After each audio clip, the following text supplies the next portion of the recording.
Hi, everyone, and welcome to every episode of VeggieTales Reviewed. I'm that media guy, and I'm here to answer your questions about the quality of talking Christian vegetable television. Today, we have the subject of Episode 6, The Toy That Saved Christmas. Now, this is quite the whiplash from the previous episode. While Dave and the Giant Pickle was designed to be as simple as possible, this episode clearly has just one goal: to have all the effort that the team could possibly muster put into it so that it can reach a level of quality that will attract the attention of a network willing to put it on the air, so that it can become a Christmas classic that will get families all over to get into the tradition of watching it every year, just like they do with Rudolph, Frosty, and Charlie Brown. Now, I don't know if this has actually been confirmed by Big Idea. I mean, it is not exactly the most humble thing for a company that is based around putting out religious content to say, but I cannot think of any other reason why a relatively new company that is still struggling to make ends meet would break their backs over a product that has a short shelf life due to it being seasonal by nature. So, did it work?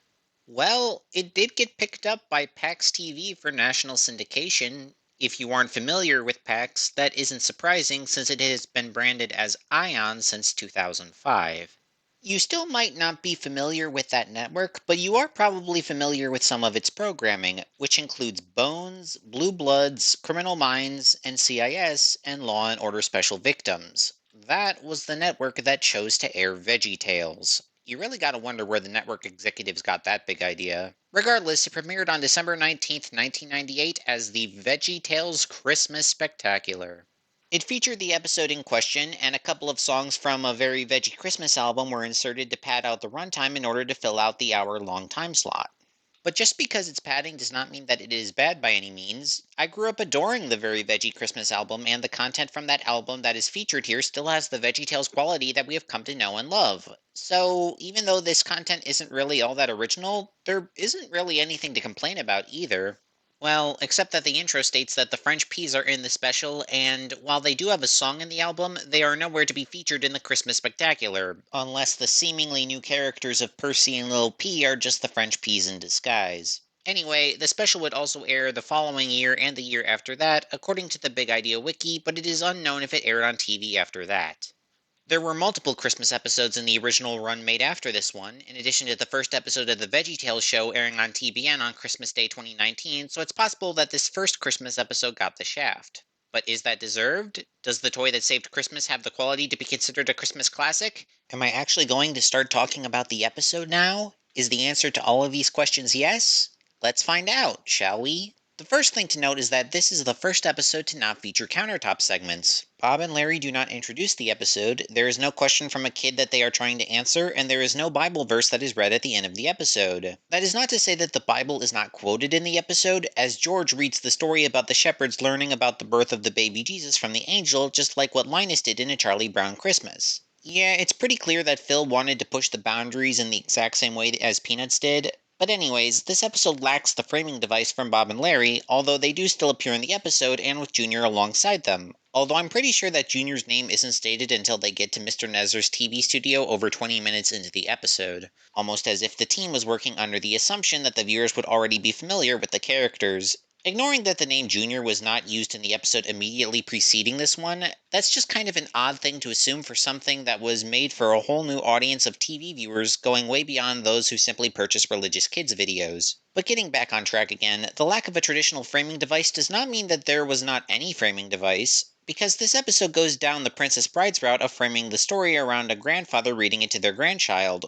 What's interesting about this is that the grandfather in this story is George. Yes, the character made specifically for Rack, Shack, and Benny reappears in this episode telling a tale and a bit of continuity. And that's not the only continuity nod to that episode, as they reference Nebi K. Nezer being the brother of the antagonist of this episode, Wally P. Nezer. As a fan, it is cool to see these nods, and it doesn't hurt anything for viewers who don't know that, unlike not knowing the name of one of the main characters for two-thirds of the runtime. And speaking of what does and does not come over from previous episodes, we have to talk about the silly song, as this episode does retain that tradition. The song, Oh Santa, is about Larry awaiting Santa Claus coming down the chimney with a platter of 3 festive frosted sugar cookies. And, as you probably expected, hijinks ensue, this time with a bank robber, a Viking, an IRS agent, and, of course, Santa Claus. Although, is it weird that I find Santa to be the odd one out here? After all, Santa is the symbol of Western commercialism around the holidays, which this episode is actively against. If I first saw this as an adult, I would have expected Santa to not exist in the song, just like how he does not exist in real life,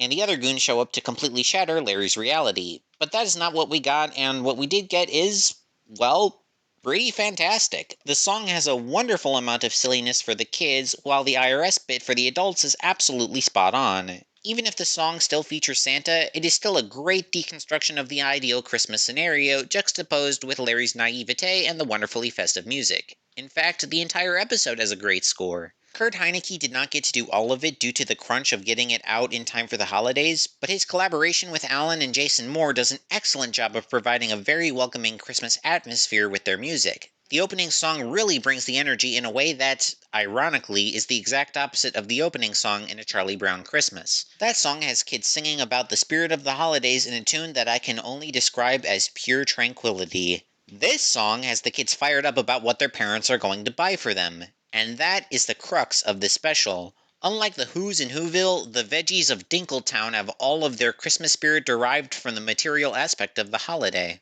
And it only takes a toy maker directly exploiting that through a toy that states that the true meaning of Christmas is getting crap to send the entire town into a frenzy. Fortunately for the Dinkletonians, one of the toys programmed to say that nonsense grew a conscience, and that toy just so happens to be able to talk and move.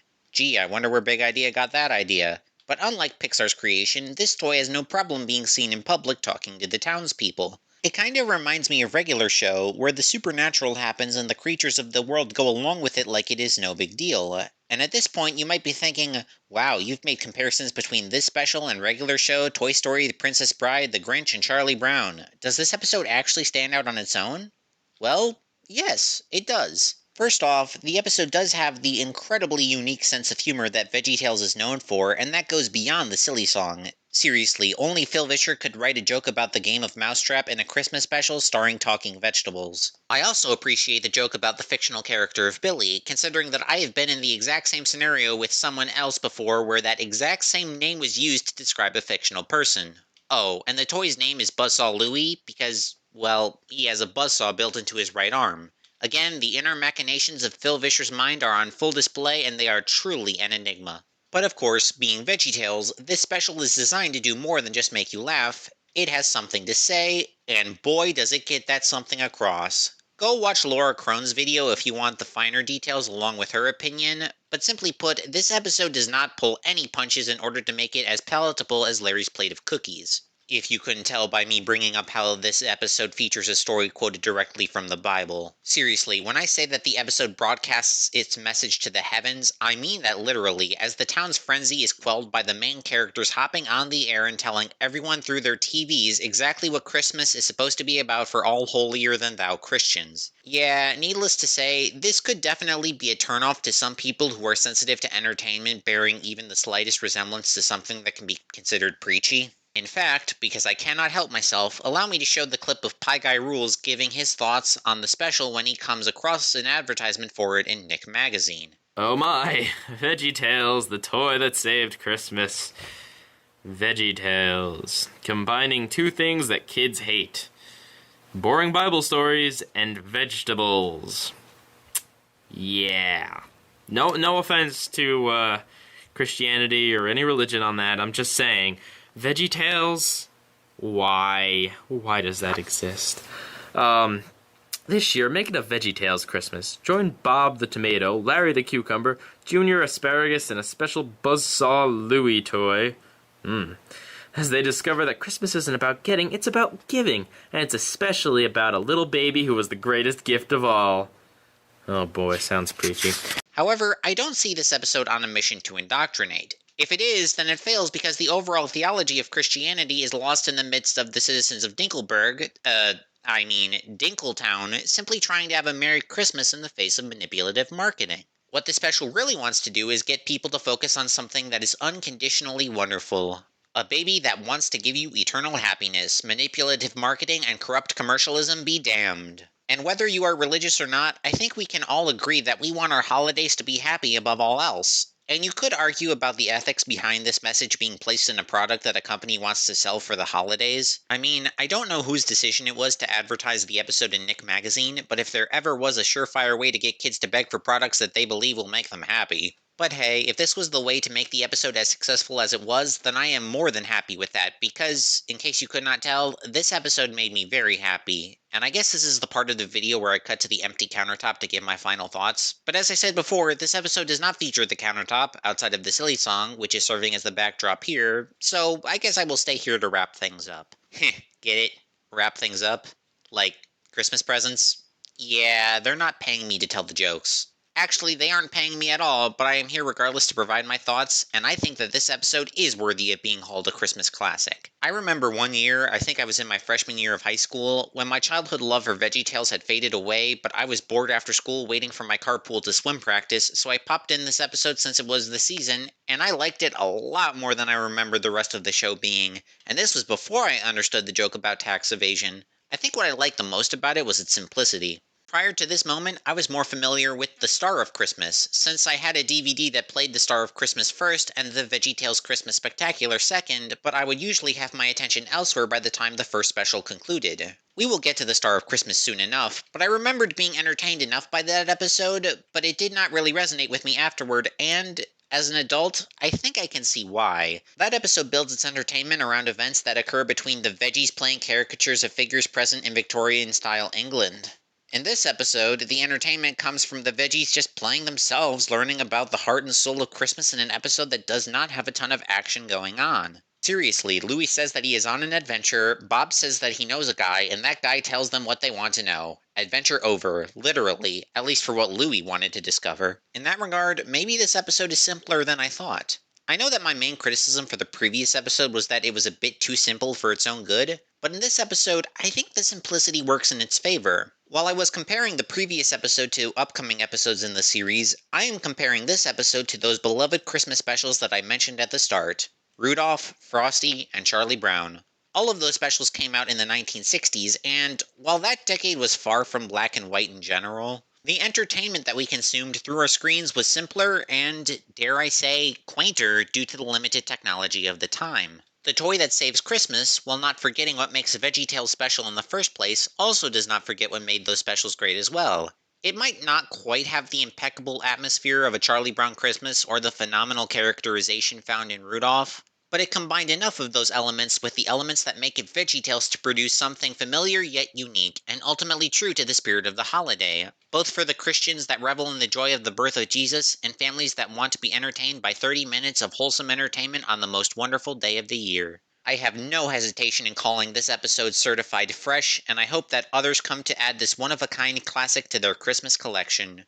Join me next time when I look at a compilation of songs that truly show off how special this talking vegetable franchise is. Until then, thank you so much for watching, click the red button to subscribe, and have a fantastic rest of your day doing whatever.